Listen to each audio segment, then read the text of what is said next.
But one of the things that gave me audacity and confidence to talk to them was a quote that I heard from Miles Monroe, changed my life. He said, being successful in the wrong assignment equates to failure.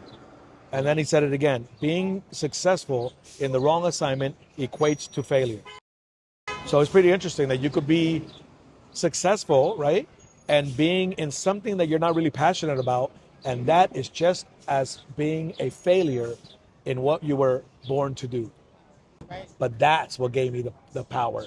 That purpose, you could have all the glitter, because not, there's a saying in Spanish, no todo lo que brilla es oro. In other words, not everything that shines is gold. Right. And I also say that not everything that hops is a rabbit.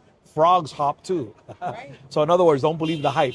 You could see people in their lavish cars and beautiful homes and everything, and they could be among the most emptiest people in the world.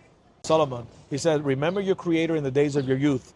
But I like to rephrase that. Remember your creator and what you were created for in the days of your youth, lest the years come and the times approach where you say, I no longer have pleasure in this. And notice in your youth, what that means is that everybody has their dreams vivid and their vision clear in their youth. But somehow, some way, especially in the household, they get educated out of it. The number one potential killers are parents in many occasions, because parents want to do what's good for their children, but not necessarily what's right for their children. So finding that thing where Solomon said, raise your child in the way they should go, not in the way you want them to go. And when they get older, they do it all the way to the end. They will not depart from it. Proverbs chapter 22, verse 6. So that's the key thing. We want to find, and especially during your youth and older people who are successful and millionaires, when they want to find their purpose, I usually have to take them back to their youth.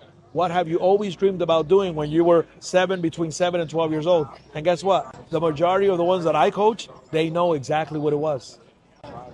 They know exactly what they are regretting right now in that $40 million house, living on the beach, and in their 80s. And I always learned a long time ago, I'll conclude with this, that I heard that one of the things we take to the grave with us is a regret for not having the courage to do that one thing that we knew we had to do. And that, my friend, is my life assignment, helping you find that very thing and answer that question. What is it that I have to do? What must I have to do before I die?